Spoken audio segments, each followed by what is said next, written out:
Hello, I'm Joey D'Antoni, and today we're going to talk about IOPS scaling for Azure Database for PostgreSQL Flexible Server. One of the challenges many database solutions in the cloud face is the fact that to change any performance dimension, like how much IOPS you can do, which is the number of I/O read or write operations per second that your database can perform, or the number of CPUs you have available, or the amount of memory you have, those metrics are all tightly coupled, which means, and potentially even tied to your data volume. So, for example, if your data volume grows, you might have to buy more cores to get that increased volume. It might come along with more IOPS that you may or may not need. What IOPS scaling for Azure Database for Postgres does is it allows you to be flexible in how you design your architecture.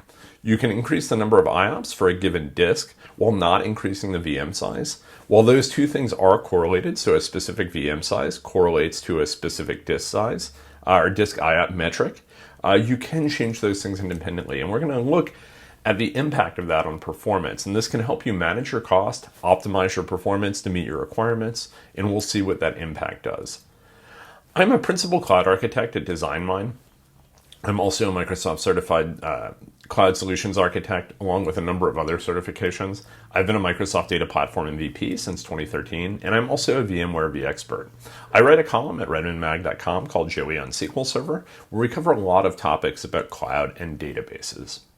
There's a lot of unique challenges with database performance in the cloud. The biggest is typically related to storage. And it's really important to understand the differences between cloud performance and on-prem performance if you're migrating to a cloud environment.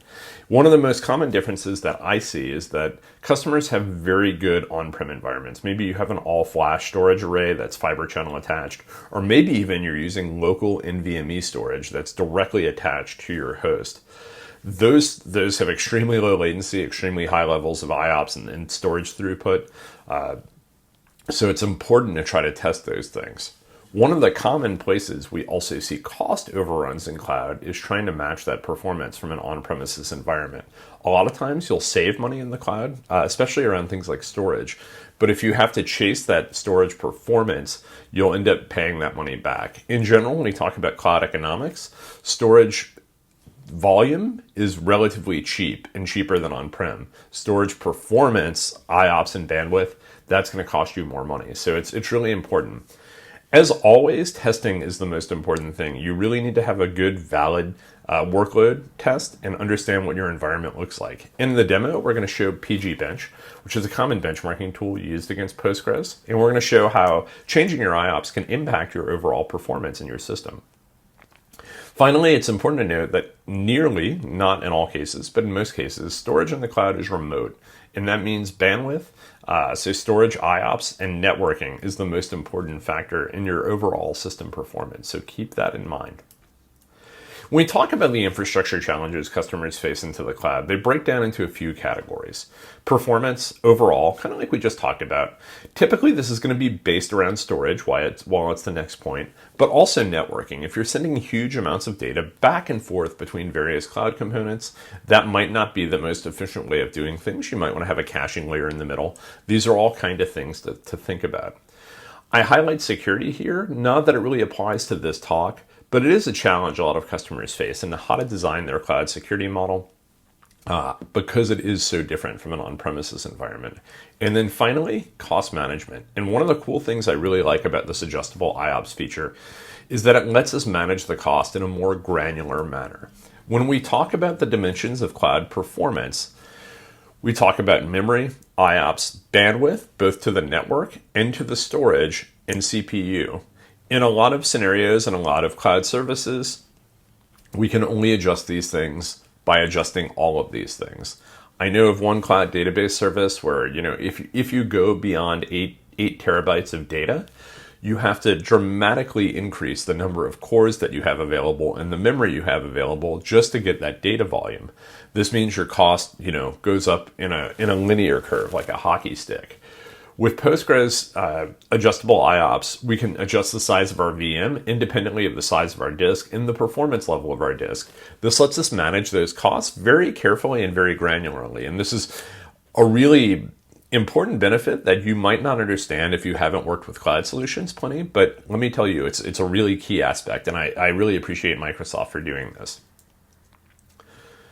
So with PostgreSQL Flexible Server, we have kind of three components. There's the performance tier, and this is going to affect the capacities of the VMs that are available to us to choose to run our PostgreSQL Flexible Server on. And we'll demo this in the portal, and then we'll do a benchmark test. You're also going to choose a VM size, and that's going to specify the number of cores and the number of CPUs.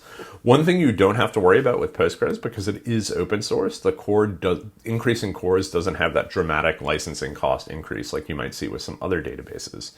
That VM size is also going to have some storage limitations with it. So it's going to have an amount of IOPS that a given VM can perform. This is just like any cloud VM. They all have a specific IOPS rating. But there's also going to be the storage performance. So you can create a disk that will perform more IOPS than your VM. That would be a bad investment. But you want those numbers to match as closely as you can. Or maybe the disk number to be below the VM number if you're not overreaching it. Because you don't want your workloads to get throttled as you're using it. Here we're going to do a demo. And we're going to showcase the Azure portal. We're going to change the IOPS. And we're going to run pgbench against our database. Here we're going to go to the Azure portal, and we're going to look at our PostgreSQL database, and I'm going to look at the VM or compute tier that it's running on, and I can see that compute tier has a max IOPS of 1280 IOPS. My disk has a max of 7500 IOPS, so I'm going to be wasting IOPS there and getting throttled. So here what I'm going to do is eventually change this to a P20 disk. I changed it to a P15 initially, and that's going to give us 2300 IOPS. And then what I'm going to do is change my VM size to something that better matches that. 2000 or a B2 MS with 1920 IOPS. So we're still over provisioned on the IOPS there relative to our VM, but that number should match a little bit closer to what we're expecting. This deployment is going to take a few minutes because it's going to have to resize our database server. But now that it's complete, we can go ahead and show pgbench. And pgbench, which is running in my terminal here, is going to execute a benchmark against your Postgres Flexible Server. You can run this against any Postgres database, whether it's on-prem. It's part of the Postgres tools that are available. Here I'm running 10 clients. They're running 10 threads each for a total of 1,000 transactions. So we'll have 10,000 transactions done. And what this is going to bring us back is a number of transactions per client, number of failed transactions, the latency average, and then the transactions per second. So we can make comparisons between our sizes as we resize our database and adjust things like storage performance, IOPS, and compute size. So you saw that really cool demo. You could see the differences we made by changing the IOPS available to our disk and our VM. Really cool to see those highlighted in pgbench, which is a good way of testing your overall throughput for your workload. And Azure SQL Database allows you to adjust your performance granularly. The importance of this is you're not hugely impacting your cost by having to change multiple performance dimensions just to reach one. So you're not having to change your cost dramatically to get more IOPS by having to increase the size of your VM potentially. This gives you a lot more flexibility in how you can use it while maintaining cost balance.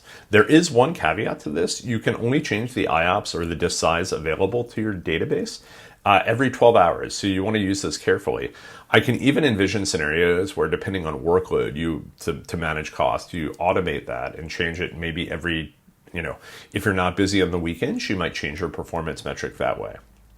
Thank you and have a good day and enjoy your work in Azure Database for Postgres Flexible Server.